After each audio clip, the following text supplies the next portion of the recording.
You what?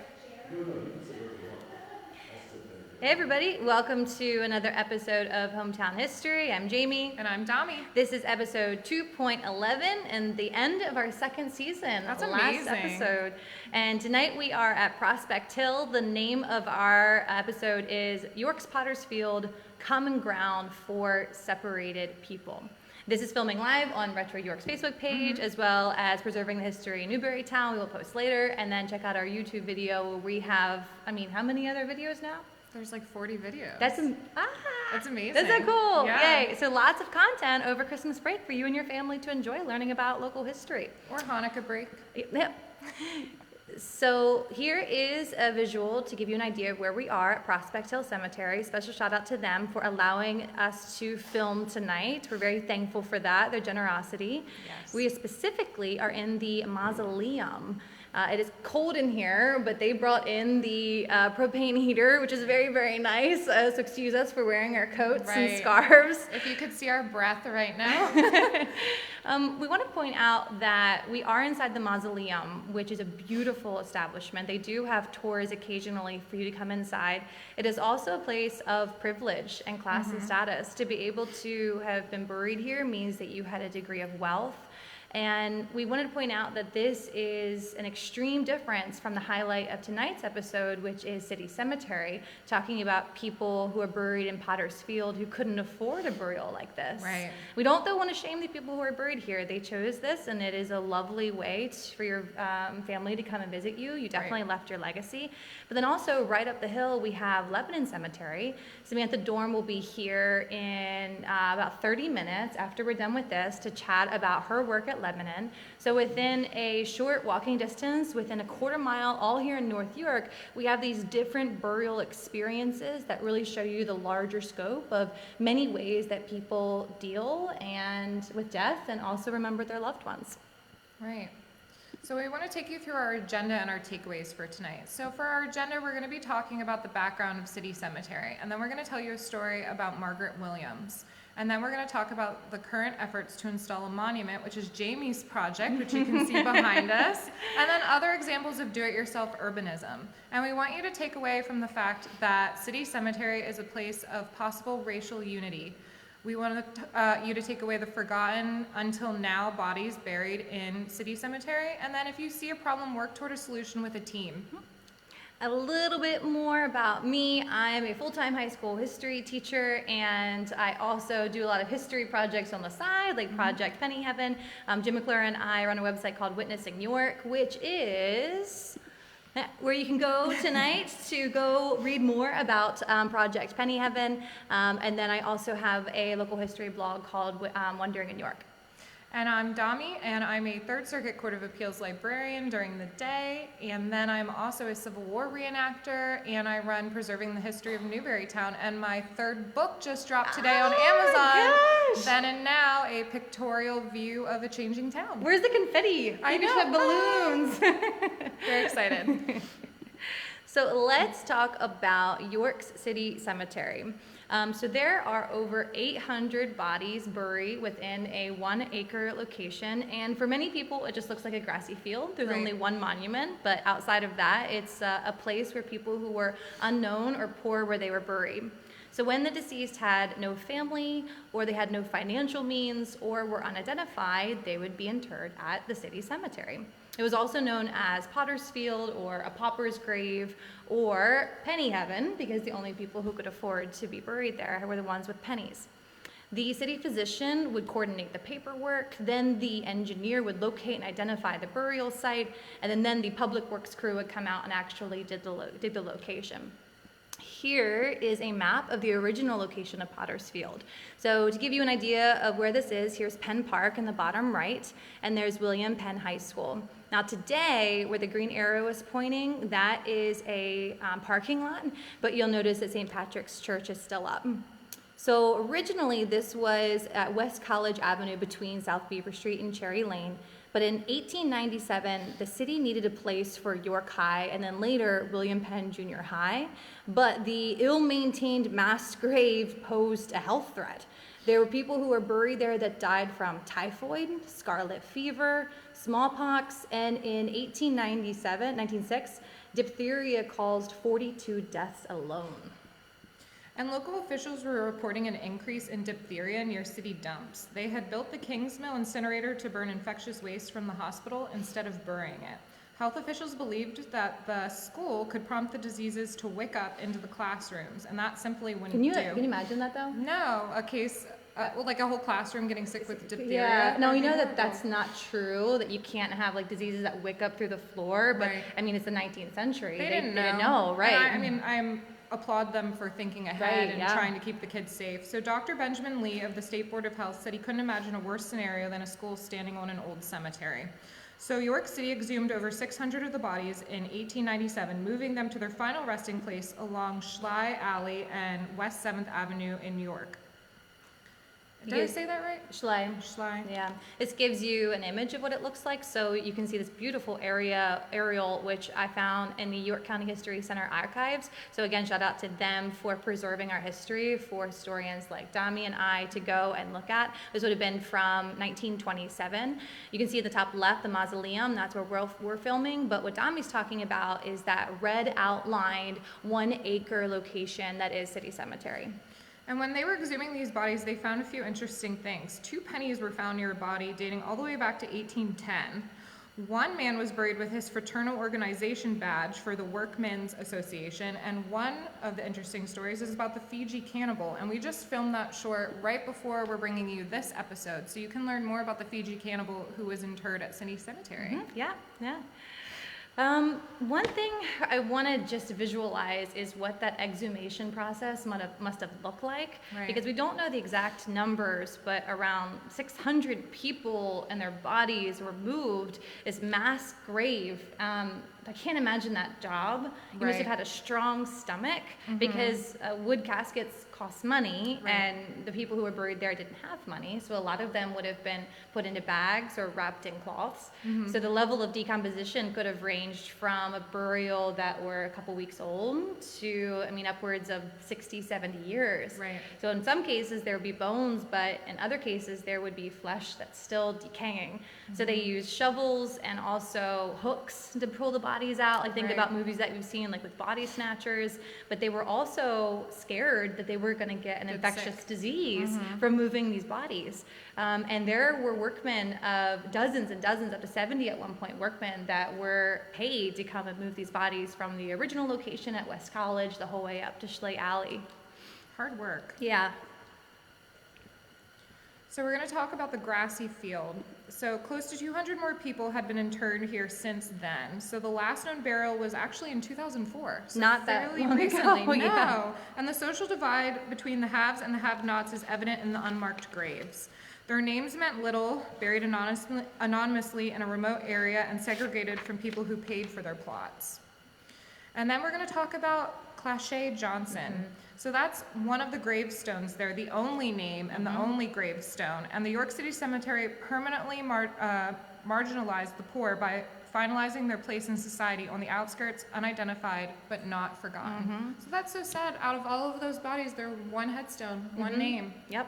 And Clashay Johnson, he was a 1-year-old, and here you can see his picture, who was placed in a tub of scalding water by his mother. And he suffered burns so bad that he died from lung and heart failure, but it took him over a month to die. Then when they sent his body back, they had done an autopsy. And they didn't bother to stitch the baby back up.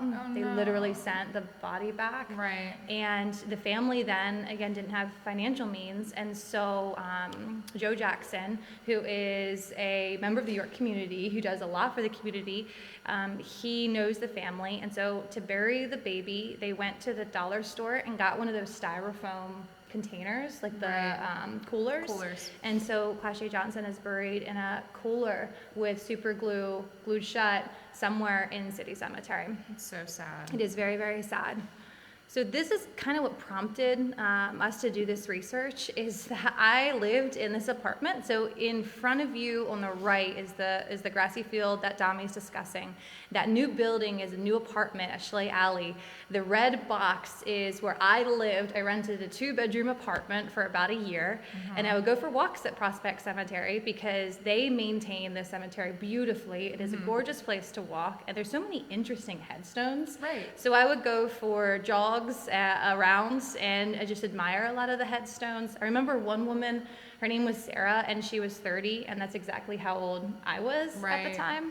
And I remember, for some reason, being at peace with that, like knowing that she had a life, and now here's where she's buried, and it wasn't scary or, traumatic. It was just a fact of life. Well, then outside of my bedroom window is the picture on the left. That's from the actual apartment building. I went for a walk there, and that's when I found that monument of Clashay Johnson. And it says you can read it for yourself, to all those laid to rest. And I thought, wait, there's more people buried here? More, and they don't have headstones. They're not marked. So I started doing research, and here's articles, of course, by our wonderful Jim McClure and a bunch of others who had written about it. And I thought, oh my gosh, this is so interesting. So I wrote a couple articles on it. And thankfully, a Penn State professor reached out to me and said, hey, I'm trying to host the Annual Association of Gravestone Studies, the Pennsylvania chapter at Penn State York. Will you come and present on your research with City Cemetery? We'd filmed our, I guess it was after, filmed our Prospect Hill, our City Cemetery stuff. And I went and presented, and who happened to be there but Mayor Helfrich. And he came up to me afterwards and said, Jamie, I'm into history, and I had no idea this Potter's Field was here. Why is there no monument? I said, I know. Why is there no monument? Hint, hint, wink, wink. And he said, well, maybe you should get on that. And that was about a year and 3 months ago. Right. And so that started us down this process of researching as much as we can, writing about it, and now we're in the fun part of the fundraising part. Lots of fun. So in my research, one of the stories that we uncovered was of baby Margaret. I know. I wish we had more uplifting stories to tell, unfortunately, but poor baby Margaret. So the remains of baby Margaret Williams were at risk of being dug up, and not by grave robbers, but chickens of all things. Yes. Can you imagine? So livestock had ended up taking over City Cemetery, and people were actually growing potatoes on the property. Yeah, and I guess, some people could say maybe they didn't know there was graves there, or they just needed land. I'm not sure what the story is, but please don't grow your crops or raise your livestock on cemetery land. Yeah, please. Step one. So, unfortunately, the baby came from a family that was so poor that they had to dig their own burial hole themselves. Margaret died at 2 months and 17 days from malnutrition. And instead of a pristine memorial garden, Margaret's body lays in City Cemetery. There is also the reason why it's called Penny Heaven. Only those with pennies could afford burials there. This is the death certificate that Samantha Dorm found for us, and you can see her name, Baby Margaret, and feel free to pause the video so you can inspect it. It shows you mom's name, then also that she died from malnutrition. Yep. Poor thing. I know. So today, the city, York City, is the one who maintains the grave site, but even though it is in North York Borough, and they keep the appearance really trim, so neat that, again, you wouldn't know that there are mass graves, people who are buried here. But 100 years ago, the keepers of Penny Heaven cared so little for these people that, as Dami said, it deteriorated into a barnyard. And according to an article from York Dispatch, in 1906, York's disgraced city cemetery lodged pecking hens, rooting hogs, and cackling roosters, which scratched on the field's surface. So here's a picture of a poor chicken. That's my mom's chicken, by the way. I wonder if I can. I'm holding the chicken. Yeah, so a chicken like this would have been like digging up the graves. I know. And it is plausible that the chicken was even digging up baby Margaret's grave because she's the only known case that we've uncovered so far where someone was buried in that year. Okay. Oh, that's so unfortunate. Hits home. It does. Poor baby Margaret.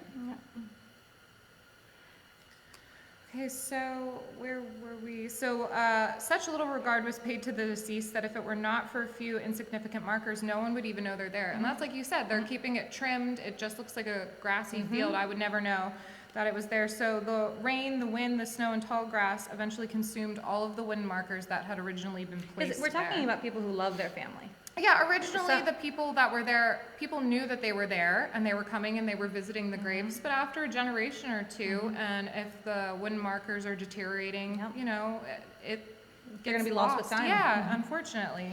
And then next to baby Margaret and the other burial plots, someone heaped piles of lumber and manure. So that's even worse than the potatoes. And it got so bad that W.J. Bull, the undertaker, prompted an investigation. And the person that was responsible for Penny Heaven's neglect was the groundskeeper named Lacrone, keeper of Potter's Field.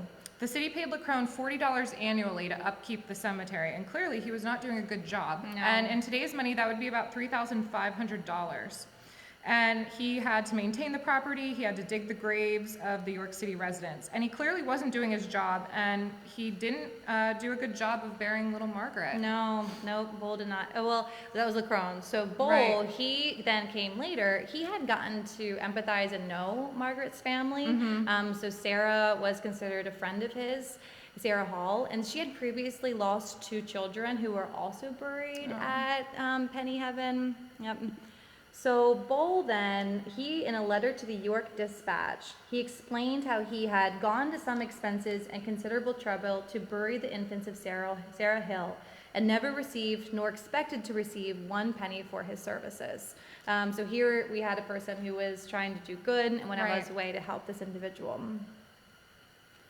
So after purchasing the coffin, trimming, and the burial permit, Bull asked Lacrone to dig the grave. But this guy said he was going to charge them $3. And that might not sound like a lot today, but back then it was a lot of money, and especially for a family that was absolutely destitute. Yeah. And this is what's interesting too, is that actually if you had an individual who lived in New York City, you weren't supposed to charge them anything, but Lacrone said, I'm going to charge you an extra $3, even though that would have been against the rules. Right, and it was a baby's burial plot. So it was the tiniest little plot that he had to dig. So $3 was outrageous to dig a grave anyways in a Potter's cemetery, let alone for a baby. Yeah. And obviously Bull refused to pay, and the family just couldn't afford it. So Bull explained to the family that they almost destitute and had no money to pay any price, and it was nothing to say double of the price, and Lacrone still wouldn't budge. So the poor family had to dig the grave themselves, which is so sad. That is sad. It's demeaning. Well, I mean, you're already going through grief. Yes. And you're struggling to cope with a loss. And now you're dealt with handling the tools yourself. I mean, can you imagine the thought process of the early 1900s with the lack of mental health that we have today that the family endured? Yep. So almost at once, Lacrone, there's this feud going on over baby Margaret. He comes and inspects the site almost at once. And he found that the family buried Margaret only 2 feet and 8 inches deep. Well, they're not professional grave diggers. Right? And this was more than a foot shallower than the legal requirements. And so he immediately went to the authorities, and the sanitary committee ordered Bull to take up the body and rebury it 4 feet deep, which 6 feet deep is, we'll have to ask Matt later if that's actually how deep. Many of them, in this case, it was 4 feet. So this baby who had only been alive for a couple of months, who died from malnutrition, who was buried by her family, now had to be exhumed, dug up, and reburied.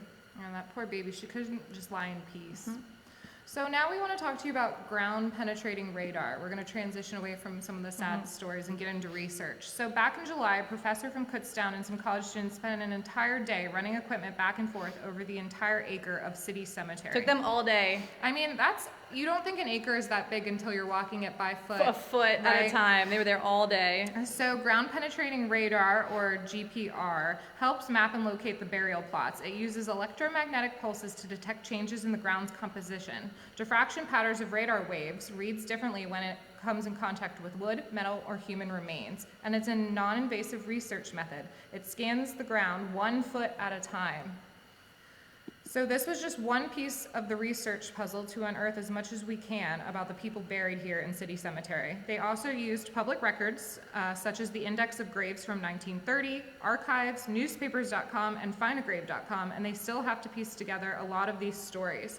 So when you're doing research, you want to use primary sources as much as possible. And it's hard because a lot of these bodies were there since the 1800s. So it's not like you can go talk to a relative that actually knew the person. Exactly. So it's difficult. But this ground penetrating radar, I mean, it's an amazing advancement. Well, there you can see in the image that you can actually see where some of the burial plots were. Right. How the ground was disturbed and dug up in a square pattern. Now, all the plots that you're seeing on this image, the ones that look like rectangles, the image that on the right, the ones that are outlined by the blue rectangles, these would have been ones that were buried after 1897. They were moved to this location. But the original one closer to Penn Park, when they dug up those bodies, they buried them just in mass graves. Here's the index of graves. And so there on the left, I know it's kind of small. This is on Witnessing New York, so you can zoom up and see the whole thing. But you see how it says double row of graves on the left, and then also the bottom. This is where people would have been buried and basically just thrown into these holes, upwards of 600 people. Now I'm gonna go back to the ground penetrating radar. You don't see much evidence of that. Right. And so if there wasn't historical documentation for us to know this, like, how would you even know? It would take physical digging into the site, which Dami and I are not interested in anyone doing, because we hope that these people can finally rest for once. Yes, please don't. We have been, what's interesting, able to identify some of the racial composition, though, of people who were buried here. Right now, this is still, we're still in the research phase. I just found a bunch of names 2 weekends ago, but we have 127 known white folks that are buried there, 95 black people, dozens of unidentified, 3 who are described as Spanish or Hispanic, and then the identities of the hundreds of people who were moved from 1897 are still unknown. So again, in recap, we have 127 white and 95 black, which at the time, this was during segregation. So having almost a 50-50 composition in one location was astounding. But it also shows us that this was a place of possible unity, if only in death, in this case. Yep. Now here is a close-up of some of the names who were buried here. And you can see that we have babies that are black and white, so the B represents black and the W represents white. And then how babies would have been buried in one single plot to save space. I see. So while the rest of the world was experiencing segregation, people who were buried in Potter's Field, there was all of a sudden it didn't matter. Right. Class, though, they were segregated by class. Yep. As opposed to race. Yeah. So why is this important? Well, Penny Heaven is a symbol of this unity. And we just want to highlight that this is an exceptional place of meaning in York County history. Right. And it is. And another intersection or another example of the intersection of race, unity, and monuments and do-it-yourself urbanism is Bob Mann. So if you haven't heard his name, please look him up. Bob Mann is placing flowers at Farquhar Park, a memorial site to honor the 2 victims of the 1969 race riots. He's been doing this for over 1,235 days. Every day. Every day. This man is amazing. And he actually witnessed the slaying of Lily Bell Allen, so it's actually personally important to him. And he started placing the flowers in 2019 on the 50th anniversary at the 2 granite benches dedicated to Allen and the York City police officer Henry Shadd. Mann is fighting to get 2 permanent plaques installed. About $1,000 has been raised so far. And since there are no context around the benches, he wants these plaques to be put in place. And while he's waiting for that to happen, he designed 2 temporary plastic markers that detail the race riots. Go, Bob. You're doing great things. He is. All right, so there we go. One of the newspaper articles that I found on baby Margaret had this quote that I wanted to share with you. It says, "Rattle his bones over the stones, he's only a pauper that nobody owns." And that spoke to me because it speaks to the absenteeism of taking care of the identities and the histories and legacies of people who were buried there. So this gave me the inspiration to fill in that gap of history and then our modern understanding of the context. So I've been using my own time and talents with researching and writing to do this. and my poor family who puts up with all of my presentations and speaking events and supporting me spending money on things. I'm very appreciative of them, but it really hasn't been easy. There are a lot of challenges with do-it-yourself urbanism. So I wanted to go through some of the challenges that I experienced that you might also experience if you're trying to incite change, especially in your community. So the first is fiscal agency. If you want to raise money for something, please do not collect money in your own name. You are opening yourself up to a liability. So I was looking for fiscal agency through a bunch of different sources. I finally found it through Preservation PA. So again, this is such a community effort. Thank you to them for sponsoring us basically and housing all of our money. Same with the other people in our committee, Samantha Dorm, Tina Charles, Jack Summer, and Joy Geiger. She's a Penn State professor. We all work tirelessly to do this research and support one another. The second hardest thing has been marketing. I'm a historian, and I write and I read, and I'm not good at promoting. And ask Dami, she's the social media queen with our hometown history, and Jim McClure, they're the ones that are sharing everything. You have this nice sandwich board behind us, though, so that's good marketing. It took me 2 hours, way too long. But trying to create pitches and slogans, but luckily I bounce a lot of ideas off others, and then they give me feedback just to try to get the name out there. Because if people don't know about what's happening, then you're not going to get support. So you have to publicize it and share it on social media. Now, number 3, my most difficult challenge is funding, getting people to actually open up their wallets and contribute. Yeah, it's tough. Yeah, Powder Mill Foundation has given us $5,000, so thank you to them. And same with North York Borough, they've also given us $5,000. But most of the contributions, the over $3,000, have come from people like you that are on Facebook and just want to give $20, $50 to support the effort. So we're very, very close. And then finally, last part with this research is that because the people were poor and because they didn't have the ability to pay for plots, it means that their families didn't pass on their heritage. And so a lot of times with researching, I come across dead ends where I just don't know more about these people. Newspapers.com has been helpful, but sometimes you just can't find any names. And then as Dami and I pointed out tonight, there is a level of empathy fatigue because you just hear sad story after sad story of babies and things that happen that sometimes I just have to shut my computer and say, I have to step away for a little bit. It just gets to be too much. Yep. Dami also, though, is do-it-yourself first. She started this amazing Facebook page. Yes, thank you. So you were talking about the gaps that you come across and trying to fill those gaps with research. So I saw a gap in Newburytown. So there was the West Shore Historical Society, there was NICHIP, there was different entities around, but nothing focusing directly on Newburytown, and I thought it was worthy of being put on the map. I lived there, I grew up there, my family put down roots there in the 1700s, actually. Man. So we have a long history there, and I thought that our heritage deserved to be kept and preserved for future generations. So shout out to the Newburytown Board of Supervisors. Thank you to all of the locals that have been supporting my page. We have over 4,000 members on the Facebook group. And how many people live in Newburytown? Not 4,000 people.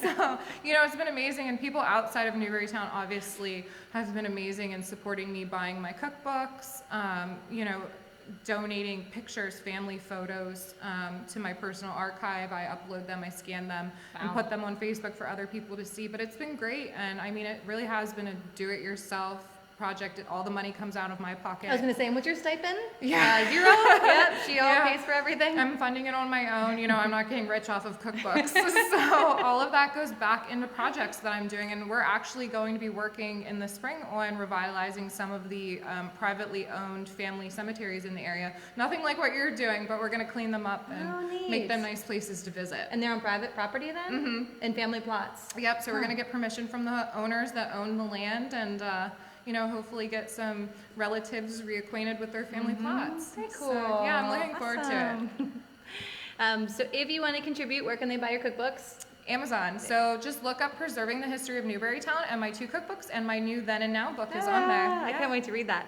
For Project Penny Heaven, here is a little bit more about our goal to, again, remember the people buried at City Cemetery. We have 13,000 raised so far, but our goal is to get to 20,000 because we'd love to purchase this beautiful monument on the right. It is made of granite, and thanks to Syl Balls for donating a portion of it. We'd also like to get a sign made of the index of graves so people can see the names and where they were buried, and then finally a bronze plaque that describes the history. We also want to make sure that there is a fund within the city to help maintain this plot because we want to make sure that it's taken care of for years to come. Annalisa has given us a lot of mums to beautify it, so shout out to her to make it pretty.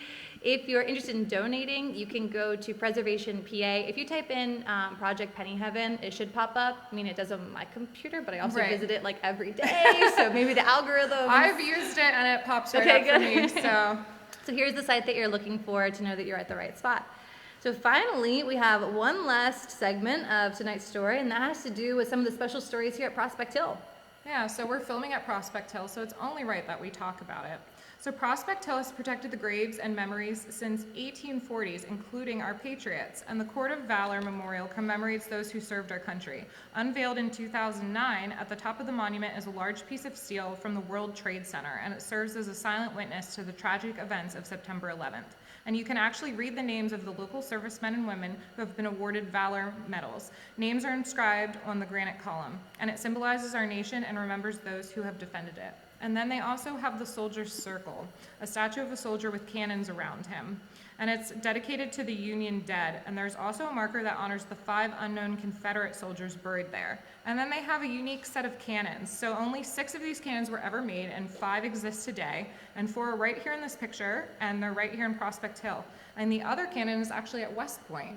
So neat. It is. This is a really cool cemetery. I mean, I spent hours. It sounds like I have no life. I spent You just hours hang out in the cemetery all looking day. around and, Hey, and the reading. life of a history nerd. I mean, to me that's cool. To other people, maybe not so much. They give tours here. I don't think they do in the wintertime, but they'll pick back up in the spring and summer. They don't charge. Which is amazing. They simply want to support history in the community, so please come out. So finally, our takeaways. Here is what we're hoping you remember after tonight's hometown history. Number 1 is that City Cemetery is a place of this possible racial unity. And those who were buried here, though, were still segregated based off of class. So it's an exceptional place of memory in our area. Second, the people who were here were forgotten until now. This monument will recognize them. People who have historically been marginalized are now going to have a permanent place of remembering for people to come and understand the history and read more about them. Finally, if you see a problem, then please work towards a solution to fix it. Please don't be the keyboard warriors on Facebook and just talk about the problems. Let's do something about it. Reach out to Dami or I if you have any questions about preserving the history in Newberrytown or City Cemetery. And then we want to talk about our next episode, which will be with Sam Dorm. We're going to have an interview with her. So stay tuned. In about 10 minutes, 15 minutes, we're going to take a short intermission, but get back on your computer, go get a drink, but come right back. And then actually on January 4th, we're going to be at the William C. Goodrich Freedom Center. And that's going to be our next actual full episode. But like I said, stay tuned tonight to see our interview with Sam Dorm. Yay. Cool. Thanks, guys. Thanks, guys. Yay. Another episode in the books. Don't need to